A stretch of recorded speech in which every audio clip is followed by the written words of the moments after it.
Pop Culture Pastor.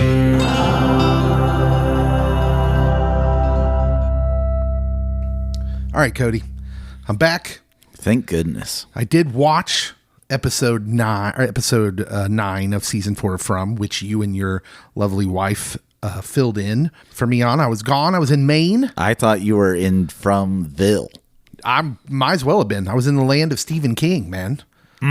When you go to Maine, you really understand why Stephen King has the sensibilities he does. It's like foggy there all the time. Even just random mornings look creepy.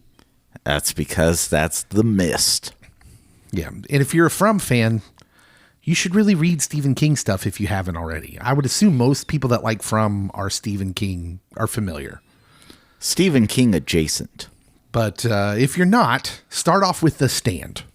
I think if you like From, you will probably like The Stand.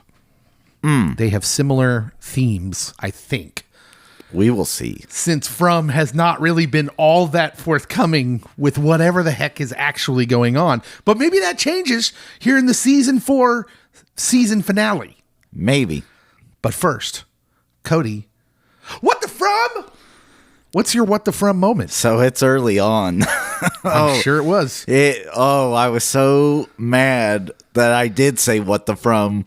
Jade and Tabitha down in the tunnels digging, grabbing bones, and Jade's like, if I had to spend all these lifetimes with someone, I'm glad it was you. And I'm like, you guys hardly have talked until this moment. It was very weird.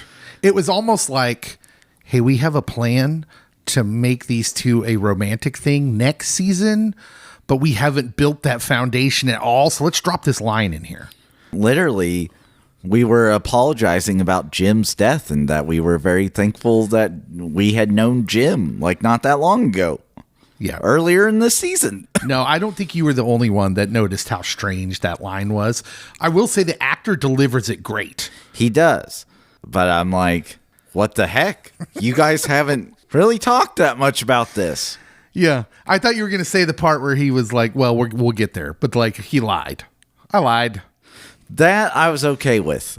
Because that was the only way he was going to get around Boyd. Yeah, me too.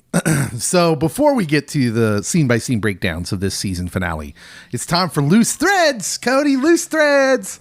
Yeah. It's the finale, so we're going big. 3 questions we're tracking heading into the episode that we've kind of been tracking all season. So these are going to be kind of the big questions that we've had for most of the season. Question 1, who is the man in yellow? Someone that really likes yellow. Or the Sophia in yellow, as it were. Or whoever he's wearing this week. Ayo. We've asked this most weeks this season, and we're asking it one more time for the road. He killed Jim. He's living with Sarah. He trained her with a glass of water. He poisoned Henry with his blood. He reanimated Roger with an egg. He can only take the shape of people who died here. We did learn that. Yes. He caressed Tabitha's face, called her a friend. That was nice. He collects teeth, Cody. It's a weird hobby. As one sometimes does. We, Cody, have floated that he's the devil. He's a Joker-like character. He's an agent of chaos. He's a middle manager of HE double hockey sticks. But the finale might finally tell us what he actually is and who he's actually working for. Or at least that was what I was hoping. Or is he actually the good guy in all this? Or who he's working against. Because there is a boy in white lurking around the edges of all this story. And it would appear that those two are not on the same team. And we do get a definitive answer about that. Or do we? Question 2. Is Jim dead? Not in my heart. We watched the man in yellow rip his throat out in last season's finale. The town buried him, and yet his throat looked pretty intact in the church, in his casket. Ethan saw him at the RV. The man in yellow keeps one of his teeth as a souvenir and talks about him like a trophy. Cody, is Jim dead? Is he a ghost? Is he a story? Is there a version of him walking around in another cycle? Was he ever real? Was he? Jim, like you said, he's real in my heart. The show has refused to close this door for an entire season, and a finale is exactly the kind of place where a dead man might come knocking. Or bursting open kitchen cupboards, maybe. Question 3. what the heck is actually going on in Fromville? What the heck's going on here, Cody? Just hanging out, relaxing. It's the finale, so we might as well just ask the big one. What is Fromville? Is it a time loop? Is it a reincarnation cycle? Is it a day spa? Is it a coma dream in Henry's head? Is it a story a traumatized kid is telling? Is it a cosmic chess game between two entities? Is it just a pocket realm of HE double hockey sticks? Is it purgatory? We've spent 4 seasons now collecting the clues, and this show has never once shown its full hand. Maybe this episode is when it tips a card. Maybe it doesn't. I don't know. Or is this the Lost Island? Don't go there. But after everything, the bones, the bottle tree, the reincarnations, the man in yellow, we deserve to at least ask the question that maybe, just maybe, we get a little clue to that in this episode. What the heck is actually going on here? 3 threads, Cody. It's the season finale. Let's find out how many of them get clipped. We start off in the Bone Cave. Jade's confession is what we're calling this. Picks up exactly where episode 9 ends. Jade and Tabs are in the bone chamber, protected only by a talisman and a flimsy sheet of tarp.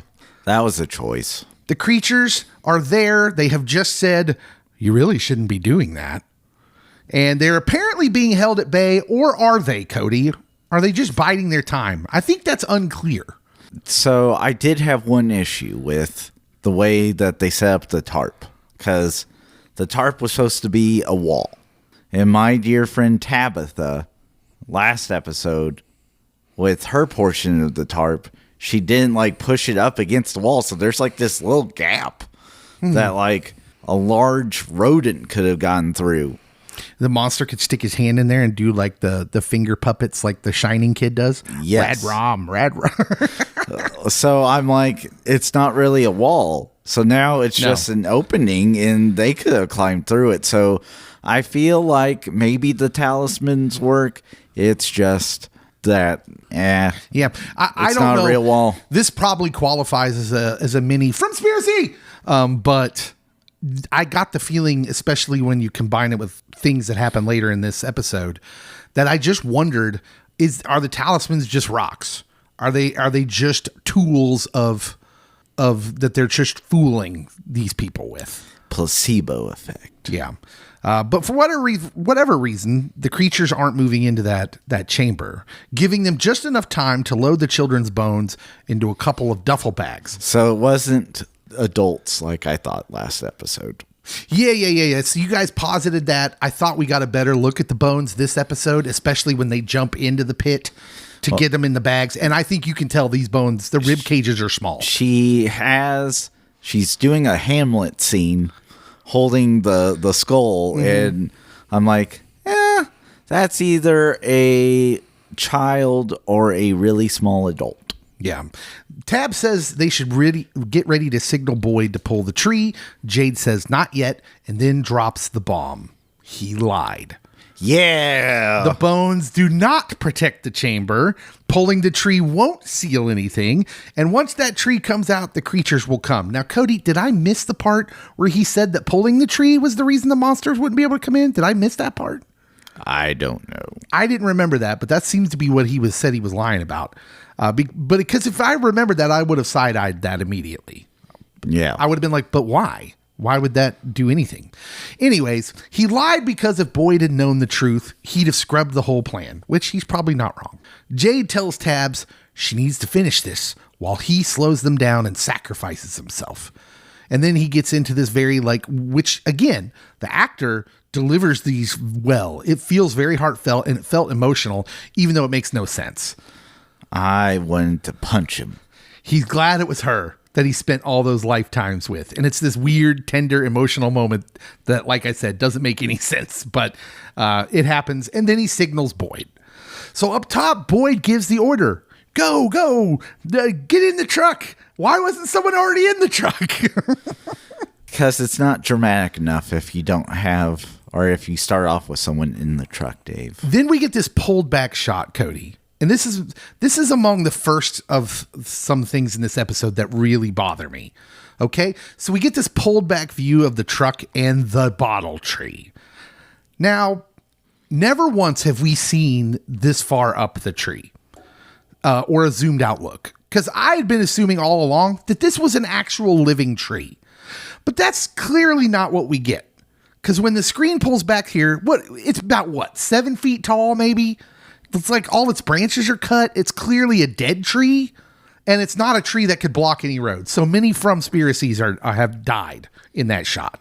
Yeah. And I was kind of mad. I was upset because I was like, why didn't we ever get a pulled out look at that tree?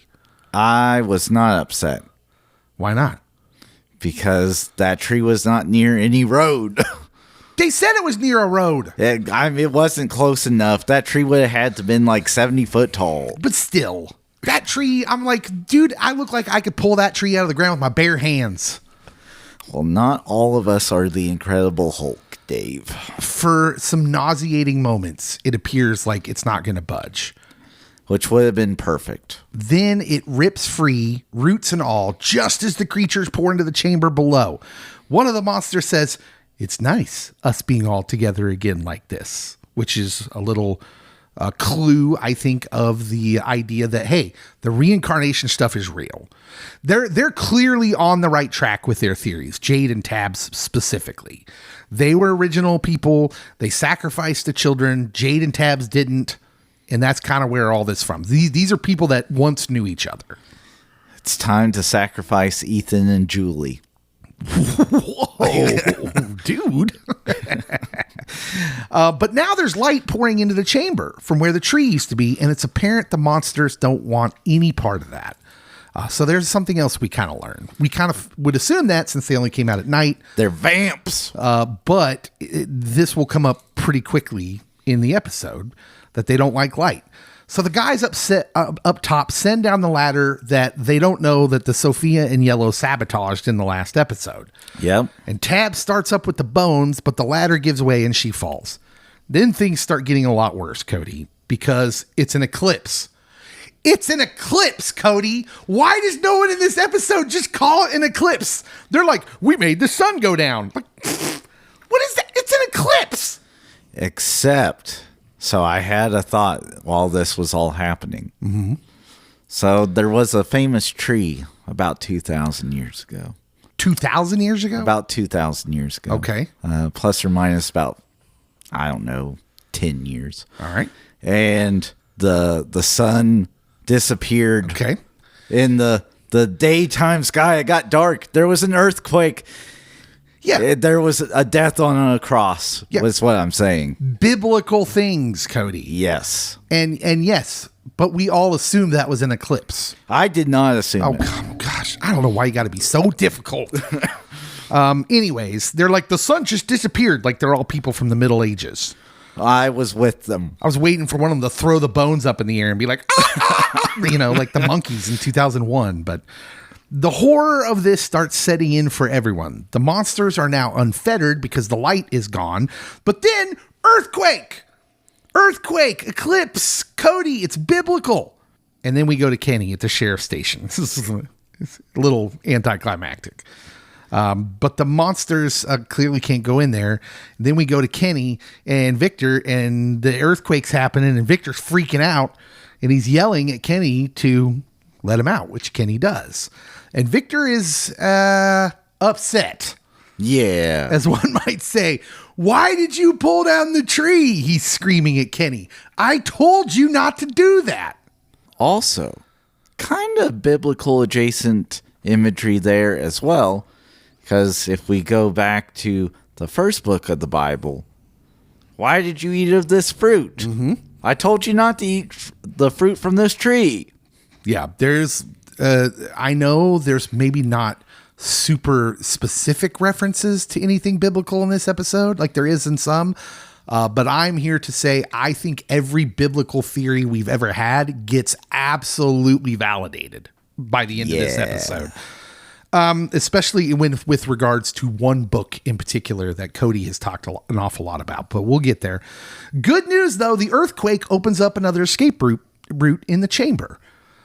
Boy in white ex machina, Cody? Yeah. Because although we don't know that when we're watching the episode, seems pretty clear that the eclipse might have been the work of one man in yellow, while the earthquake might have been the work of one boy in white.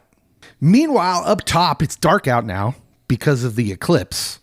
Because the sun disappeared.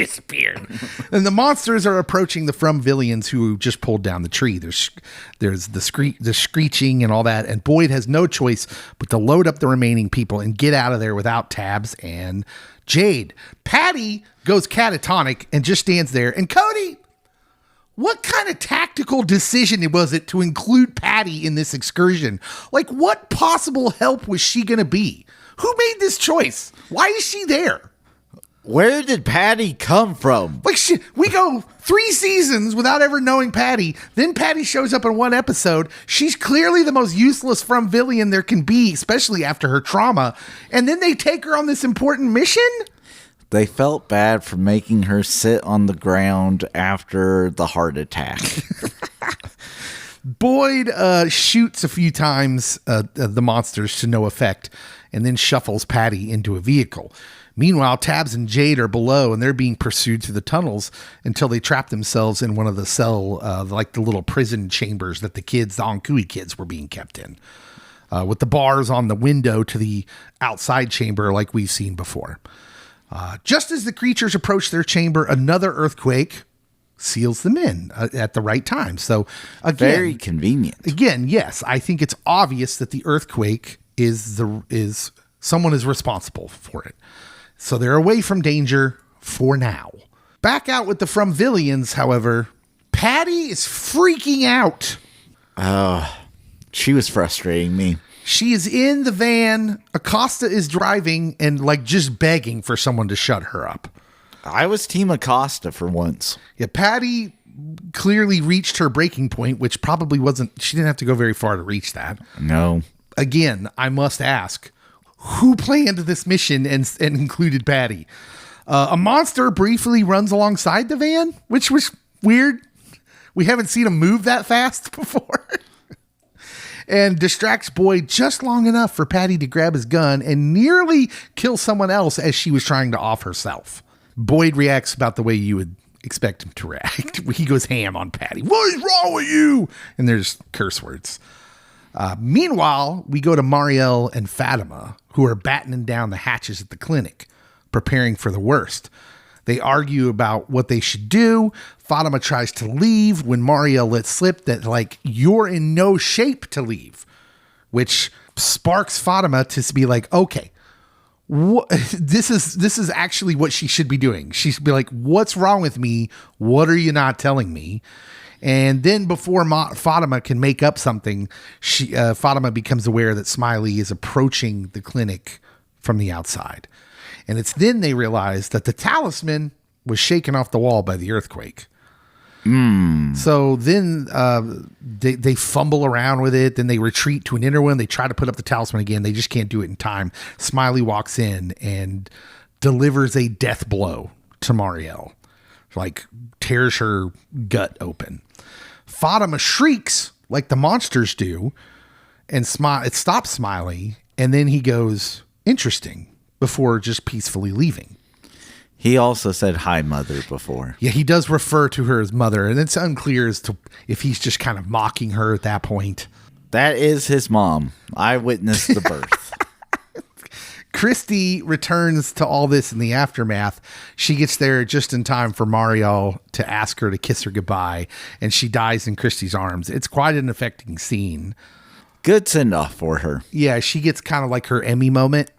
That I found that scene very affecting, even though I have like really no interest in them as characters. That scene where she just asks her for a goodbye kiss before she dies, I thought was like, I almost teared up. Almost. We go to the diner. Sophia in Yellow and Elgin having a little chat. Cody, she's continuing the conversation that they started in the last episode, and she is offering him the same quote unquote deal that she gave Clara, to do her bidding, and then you get to go home.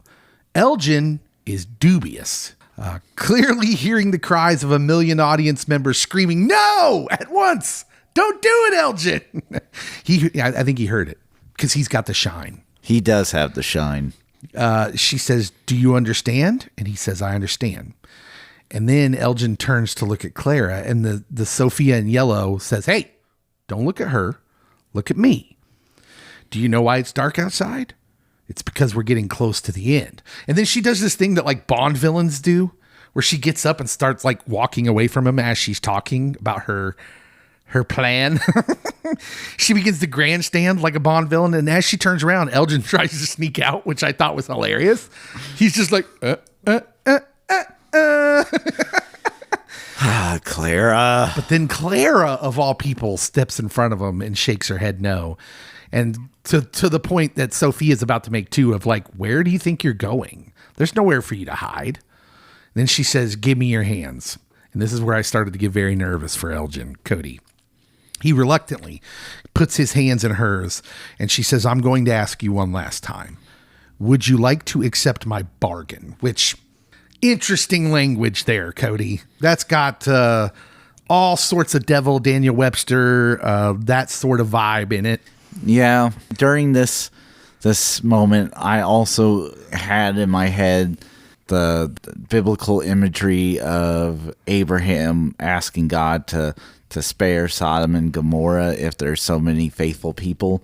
And then from like, how many really faithful people would there be? And so I'm like, oh, this could be one of those types of tests. Maybe we get spared if we have so many faithful people. If only that had been the way it went. Exactly. Unfortunately, he puts his hands in hers, and then he starts praying. Precious blood, word of God, you are my eternal salvation. Lost in sin, you liberated me. And then she says, you people in your prayers. As she grabs his hands harder, then Elgin appears to die very painfully as Sophia gleefully smiles and the sun comes back on outside. Because they no longer had angered whatever by tearing down that tree. Oh, you think that's what happened? Yeah. So when he dies in the way he dies, which is clearly a sacrifice and a refusal to bargain with the devil. Yeah. Elgin gets like, listen. Hero send-off. That is a noble death. Yeah. My favorite character on this show. If you see, when you look at his face through the entire scene, he is not buying it ever. And he knows as soon as he puts his hand in hers that he's about to die. You can see it all over his face. Great acting by that guy. I would give him an EGOT. Yeah. Clara asks what happens next. Sophia replies as she grabs the talisman in the diner. Now I light the match and watch it burn. Whatever that means. Back at Colony House, Donna happens across a very distracted Henry. He's muttering, how can this be real? And things of that nature. And Donna says he should go check on Victor at the sheriff's station. Is that kosher with you? Or are we back on I don't trust Donna? Maybe it's just Colony House as a whole. Yeah, I don't know. But I found that to be weird. There's a couple weird things with Donna in this episode. Henry finds bullets in a tomato can on Victor's floor. Donna says, oh yeah, he used to carry a gun in his lunchbox before Boyd confiscated it. Very convenient. You can tell that I just don't trust Donna anymore. And Henry's like, well, where would that gun be? And Donna's like, well, I suppose at the sheriff's station. But Henry remembers something in his coma dream where Faux Victor told him that once he accepts it all as a dream, the dream will start giving him what he needs. So he's fully under the thrall. Well, when you have friends like this, Donna. Boyd finally shows up at the clinic and he finds out about Marielle, and he finds Christy still holding the body of Marielle. Boyd holds her as she just wails. Another quite affecting scene. There were several scenes emotionally that I thought were affecting. There was one that doesn't, but we haven't got to that one yet. But this was a genuinely affecting emotional scene. I thought the actress who plays Christy did great. Yeah. Anything surrounding the death in the clinic seems to be really good. Okay, so there's some interesting things that go on here. Again, this is another light Fromspiracy, but we had Elgin die and immediately the sun came back on. Sacrifice. Here, we have Christy absolutely wailing. Like she starts wailing as Boyd holds her. We get a couple shots of faces out in the clinic as they hear Christy wailing. And then out of nowhere, red lightning erupts from the hole where the bottle tree once was. That was kind of cool. So I think we're getting evidence, even though we have no idea what that's about. I do think we're getting evidence that on some level, the residents of Fromville are affecting the conditions. Would you agree with that? Because we already agreed that it seemed weird that Elgin died and then the sun came back on. Yes, or there is something epic that is happening in and around the bottle tree site. It could be coincidence, yeah, that it happens at that exact moment. I just thought it was interesting after the Elgin thing that here we get Christy in immense emotional turmoil and pain and crying out, and then a violent lightning comes out of that hole. At any rate, Randall gets to be the person representing the audience when he says outside, "What did we do?" You did the right thing, buddy. And at that moment, the rest of the crew returns to Colony House, what took them so long? That seemed weird. I was like, "What? Oh, who's this pulling up?" I was like, "Oh, it's the other van." Like, what happened? So they had to drop off someone. They had to drop off Boyd. Was that it? Yeah. Boyd was he with him? Yeah. Okay. All right. Yeah, you're right. So they arrive at Colony House and it becomes quickly the people become aware that they're Tabs and Jadeless. And the Matthews kids, we get a good look at them as they kind of stare helplessly and slowly come to realization that their mom isn't with them. Henry, meanwhile, is fully consumed by the coma dream and the belief that Fromville isn't real now. And he sneaks into the sheriff's station, steals a gun. We need to do a better job of keeping things locked up, Boyd. Like, if we got all this important stuff in here, maybe throw a lock on that thing. Yeah. You tell me there's no padlocks anywhere? Come on. Kenny almost catches him in the act, but Henry moves too fast for Kenny to figure out what he's done. And then Henry does this like, "Hey, did you see the lightning? Well, gotta go." I was like, are we not going to question this, Kenneth? No, man. He's an administrative athletic assistant. But it's clear the remove the anchor programming is reaching its climax with Henry because Henry is in full belief that he's got to kill Victor to wake up in that false reality. Meanwhile, we get Ethan, who's kind of run off after that moment where his mom didn't come back. And of course, Donna's there to comfort him. Or just to do Donna things. And Ethan asks Donna if his mom is ever coming back, but before she can answer, the cabinets in Colony House start opening and shutting and slamming on their own, just like they did in the Matthews home. This poltergeist really hates kitchens, Cody. It does. Or does Ethan have the power of telekinesis? There seems to be something with Ethan for sure. At any rate, he breaks in this scene. Mom was promised she'd get them home. Now she's gone. Dad's gone. And he thinks that soon Julie will be gone too. And he'll be all alone. And Julie actually gets this nice moment of he'll never be alone. That they'll take care of each other. And he asks how. She says she doesn't know, but they'll figure it out together. And I think this is the scene that Falk comes up a little short on the emotional end, because I think this was meant to play out as emotional. I just didn't feel it as much because it doesn't make much sense to me. Like, Julie, frankly, feels out of character in this moment for me. She feels out of character this whole season. Well, that's true. Also, her hair takes me out of a lot of scenes. Oh my gosh, her hair, dude. What were they thinking with the hair? Like, the only reason that comes up in the story is so you know that wasn't current day Julie that appeared in last season's finale. Yeah. Like, it's such a weird thing to do, but that's what they did. Meanwhile, Boyd returns to the station to change. Acosta and Sarah show up, and Acosta wants to go back for the bones. She's like, "Hey, we got to go back for the bones." Boyd goes on a rant about how they just made the sun go down and tore a hole in the sky with lightning. Who even knows what that means? Well, I'll tell you who doesn't know, the viewers. Exactly. We're with you, Boyd. We don't know what's going on. But Acosta makes a pretty good point. Like, you told people that the bones were the key. Jade told people that was the key. So we got to go back and try to get those bones. She's not wrong here.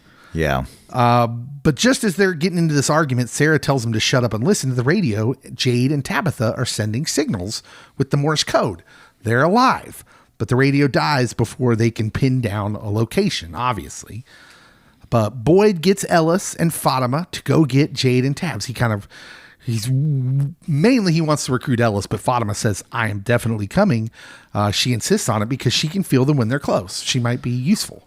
Back at Colony House, Henry in his room, gun in hand, makes his move after Victor shows up in the room. The anchor, he believes, is trapping him in this weird dream. And the finale sort of dangles this for a while. You're getting this like sense of dread as Victor is kind of leading up to this point. And the worst case fear is that Henry is going to shoot him, or Ethan pops in for a second at this climactic moment. And you're like, oh no, he's not going to shoot Ethan, is he? Spoiler, he doesn't. It doesn't happen. Henry ultimately can't go through with killing his son. And then Victor really goes ham on Henry. Like, he's got him like down on the bed and he's kind of got his shirt in his hands. Clearly their relationship is kind of shattered. So this whole opposite direction of what the Man in Yellow has done with Henry, because this was like kind of one of the bright spots of last season. And Victor even alludes to it. He's like, you were so happy. And then I showed you that picture, right? But it's also worth mentioning, I think, in these last two scenes with Victor, that he's had to be more assertive and he comes off more grown up, even though he's still clearly the same kind of boyish man, but maybe gaining the confidence of knowing what he knows is real. Yeah. So, because we see a lot more assertive Victor in that scene with Kenny and then with his dad. Finally growing up. Yeah, he's all grown up. Our boy's all grown up. Boyd, Ellis, and Fatima go down into the tunnels to find Tabs and Jade. Tabs and Jade, meanwhile, they're trying to dig their way out of the little prison chamber they're in with the children's bones. They're like using the bones. Which I yelled. I'm like, why are you digging with your hands? Use a shoulder blade or something. Weird. Fatima senses that the creatures know where Jade and Tabs are. So the rescue crew find them and use rocks to try and break the bars. And then Boyd finally uses his gun to kind of finish the job. And Jade and Tabs are free, but there's no way out. And the creatures are closing in. And Fatima forces Boyd to take the others and go as she kind of steps in between them and the monsters. And so she's kind of embracing this thing that she's kind of been running from the last couple episodes. And as we're about to see, her face transforms. She's got the teeth. She's screeching like one of the creatures. She's clearly transforming into one of the creatures, not the kimono woman specifically, but unmistakably she is one of them. And she tells Ellis in another kind of effective emotional scene, remember who I was. And Ellis is freaking out, as he should be, because he doesn't want to leave her. But she roars, screeches, and kind of plants herself between the monsters and her friends, holding that line as Boyd drags a devastated Ellis away. And that's what we get from that storyline this season. That's it. That's what we're left with. And as it turns out, Cody, Fatima's golem, apparently just an allegory. She is the golem protecting the town.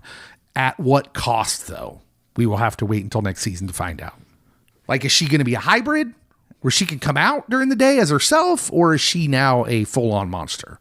Also, people owe Elgin an apology because without him taking her to the cellar and having her deliver a baby, we don't get this. I think we are past the point of standing in righteousness, Cody. We are not. You are due a public apology, and you shall have one. Yeah. But not yet. Sophia and Clara are on this mission. This is the part of the finale that I think actually gives us something concrete to talk about as far as what's going on here. While the entire town has been consumed by the earthquakes and the lightning and the monsters, Sophia has been moving building to building like the Grinch, completely unseen again. Like, no one notices. She is stealth. She's stealing every single protective talisman in Fromville. By the time they're done, because as we can see, Clara has been collecting them presumably from Colony House as well. Not one building in the town is going to be protected. They've gathered them all. So that's what we get. And then in the final scene, Sophia walking jauntily through the woods with her bag full. Oh, wait. What? Huh? There is one thing. Oh. So after we gather all the talisman, she's like, go move. Elgin's body. Elgin's body. And I'm like, do you know how big Elgin was? What do we think Elgin weighs? 250? At least. There's no way Claire is moving that body. And she says, she's like, how am I supposed to do that? And she's like, you'll figure it out. It's not my problem. That part I LOL'd at. But I thought it was clear that she's not coming back in that form. That signaled to me that, like, okay, the man in yellow is done doing whatever phase this was. Because he didn't really care if she disposed of the body or not. But then we do get this final scene. Sophia's walking through the woods with her bag of stolen talismans, and she runs into the boy in white as he is walking alongside her. And she clearly knows him, Cody. She says, buddy, look at you, all grown up. Because he has been growing up. We have been noticing that. And he tells her they have the bones, which clearly a point for his side. And she says, but the bottle tree is gone. Clearly a point for the man in yellow side. And he warns her, you're going to lose this time. And Sophia in yellow says, I guess we'll see, as she dumps the bag of talismans into the faraway tree, which appears to be the very same tree that Boyd found the talismans in. So time loop theories, again, kind of getting validated here. Is that how you read this scene? Or do you think that's just where she disposes of them? If we choose to view it like a video game, that this is just where each group starts from. Oh, okay. And that it's not necessarily that we're repeating it all, but like a new group's come in and has to figure this out. They could do something really amazing by starting off next season with just a totally different cast. Like coming to the town and not knowing, like we're not knowing where anyone is, like a time jump of some sort, but then they're starting off from the same place. And then by the end of that episode, there could be like, we see someone we know. I'm just saying, I think there's grown up Ethan, because everyone else died. But this does confirm a long running theory. The man in yellow and the boy in white are two opposing forces locked in some sort of cosmic contest over Fromville. And they've been playing this game for cycles, apparently, over and over and over again. This is the end of the season. This is where it ends. And Cody, it's not really a Fromspiracy we haven't talked about before, but I want to talk about this because this is originally Cody's Fromspiracy, and the finale kind of hands it to you gift wrapped. Way back whenever we first said this, you said that the whole show might be like the Book of Job. And then the finale ends with the man in yellow and the boy in white meeting in the woods. And it's clear they're playing this game over the fate of these people. And that's Job. That's the whole opening of the Book of Job. God and the accuser make a wager over a righteous man's suffering. Can he be broken or will he hold on? Fromville is the wager. The townspeople are Job. The man in yellow is the accuser. The one who says, give me access and I'll make them curse everything they believe.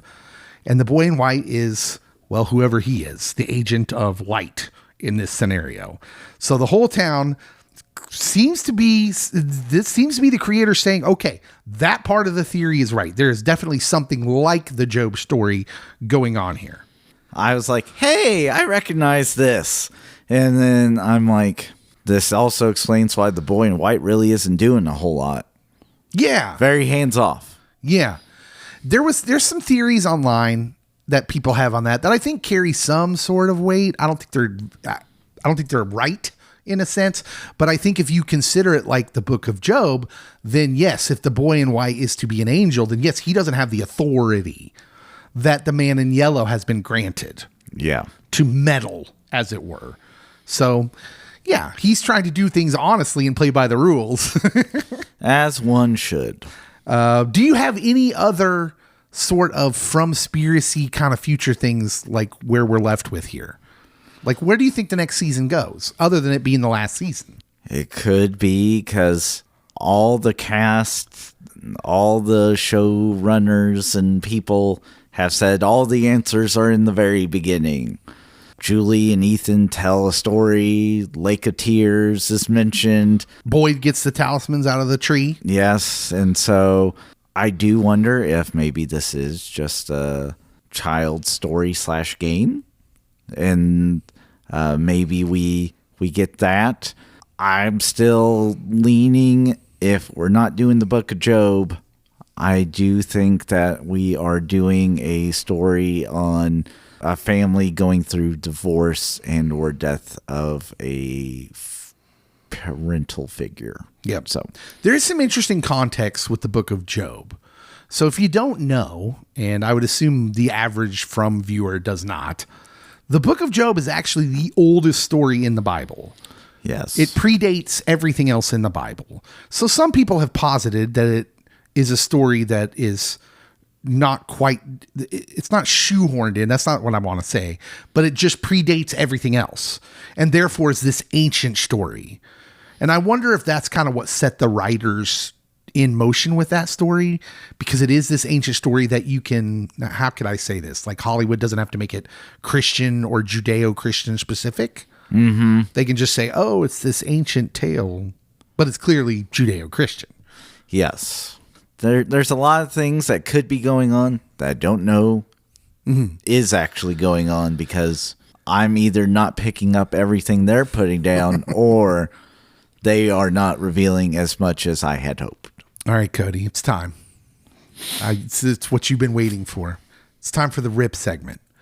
We gather here today to pay our respects to a man that Dave, myself, owes an apology to. Yes. Elgin. Cody's guy. Team Elgin's founding and only member. Cody, I called him Smelgin for a whole season. I You did that. did. I have to live with that now, because the man got a hammer to his hand, a screwdriver to the eye. He hauled cartons of dirt up the stairs at Colony House for a mud sculpture, and he still came out of the other side of it as the kindest, most decent person in Fromville. Elgin had what you called the shine. He saw the good in people, even when people were a shape-shifting demon in a kimono. Who might actually be a good figure. We don't know. We don't know that yet. And that's exactly what got him in the end. He looked at a photograph, he saw a resemblance, he said something kind, and he found out the truth about the Sophia in Yellow a half second before the truth delivered him. Elgin died the way he lived, being decent to someone who did not deserve it. Exactly. Cody, you were right all along. He wasn't the key to the mystery. You called him the key for a while. But actually, he was better than that. He was the one guy who never stopped being human in a town built to take that out of them. Elgin, may you rest in peace. May you finally get your eye back and your hand back in a room that isn't full of dirt. And may the kimono lady leave you alone. Amen. Cody, who's your winner of the season? I'm going Elgin, even though he was like not in it for half the season. He does get the hero's death. He gets the hero's death, and I'm here for it. He deserved it. I know online people are like, he's such an idiot. And I'm like, I think they're reading that wrong. yeah. I feel that he's just a really nice guy. And there's times that I'm like, oh, you kind of look like this person. And it's a common thing we do. Yeah, I don't think it's an accident that you get to like put him up against Clara at the end and say like, no, he's not thinking of himself. He's not being selfish. The reason he goes to Sophia is because he's thinking of Sophia. Yeah. As a teenage girl, as it were, which she clearly is not. Some creepy old man. My winner of the season is Jade. Forget winner of the week. He's the winner of the season for me. 2 seasons ago, he was the smug science guy nobody could stand. This season, he did the one thing nobody in Fromville has managed in 4 years. He was right. He was right about the reincarnations. He's been right about the bones. And he's right that they had been there before and loved each other across lifetimes. And he has actually been talking to other people. Yes, he's been sharing information. We must not forget that. He ate the mushrooms. He drew the mat. he came up with the plan. And when the plan needed a liar and a possible martyr, he was ready to be both. Which is weird because he was the last person you would expect to be a martyr. 2 seasons ago, for sure. So Jade went from the most annoying person in Fromville to maybe the most important one. That's the winner of the season. I'm going to give him his flowers. Cody, who's the loser of the season? This is a toss-up. Yeah, there's a lot of options here. It's between Patty and Clara for me, and I think I'm going Patty. Patty is so annoying. Patty got her face burned half off. Then she has to give up a seat because Donna had a heart attack and people needed chairs, and she has to sit on the floor. I will never not see her just lying prone on the floor outside Donna's room. Henry isn't willing to eat her cooking in front of her. But after she leaves, he's like, sure, why not? And then she has a mini meltdown / complete psychological break after trying to be a part of the recovery crew. Yeah. And she's not cut out for this line of work. No. She's a worthy choice for loser of the season. We just met her. But yeah, she gets there. I'm going with the only choice you can make of the returning characters. One, Julie Matthews. Cody, this one kind of hurts too because it started with so much promise. The end of last season, Julie's a confirmed story walker. She's walking through time. She's uncovering the show's secrets. I felt like we were promised a season of this. And it starts off that way. But then a handful of minutes of story walking and the show basically forgets she could do it. She kind of tosses it aside. She's just giving herself seizures. She spent the rest of the year being cynical, snapping at her mom, denying her own powers, smoking the devil's lettuce, and rocking what we have to say, Cody, might be the worst haircut in the history of prestige horror television. Well, From had some bad hairdos prior to this. Christy's the happiest person on the show, man. Because her mullet was destined to be the worst hairdo on TV of all time, but no. Julie's haircut has its own storyline. This is the haircut that's seen things. It has launched 1,000 memes. Oh, I love the meme of Jade making it into a hot air balloon. Julie went from the girl who could crack this whole mystery wide open to the girl sulking on the porch, telling everyone their fear is feeding the town, which, fair, but read the room, Jules. The show wasted her, I think. Maybe we're going to get a comeback next season, but I felt like the writers kind of benched her. The barber committed a crime on her. Oh, and she gave us what's going to apparently be a pointless story about her dad in a donut shop. Loser of the season, Cody. No donuts. What was the point of that? That was clearly a filler scene. Unless they wake up and they go to a donut shop. The perfect start to season 5 starts in a donut shop. Yep. All right. How many eclipses out of 10 for this season?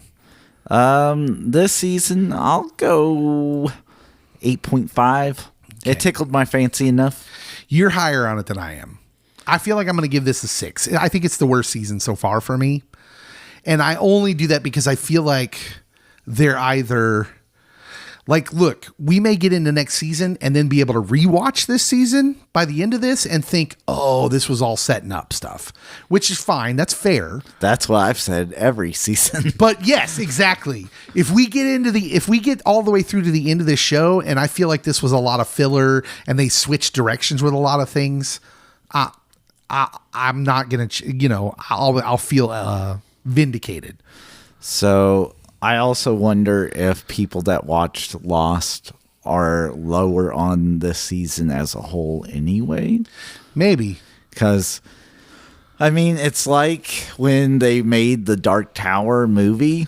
Mm-hmm. Having not read the book, I was like, that was pretty good. And then everyone's like, there's 17 books, Cody. And there's so much greatness that happens in each one of those books. Mm-hmm. And I'm like, oh. Okay.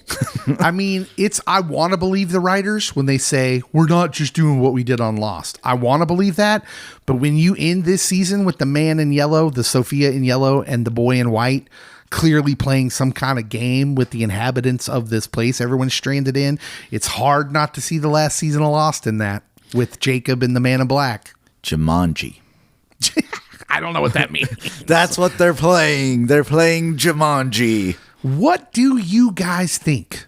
What did you guys think of season 4 of From? We enjoyed it. I think we enjoyed it overall. I'm still above average on it. It's still a good show, but I need some serious closure to happen in the next season. What about you? Next year. We'll see you then, hopefully. Stay on the lookout for our next watch along. Don't know what it'll be yet. Maybe we do, but we're just not ready to tell you yet. Tune in. Tune in. We'll see you next time.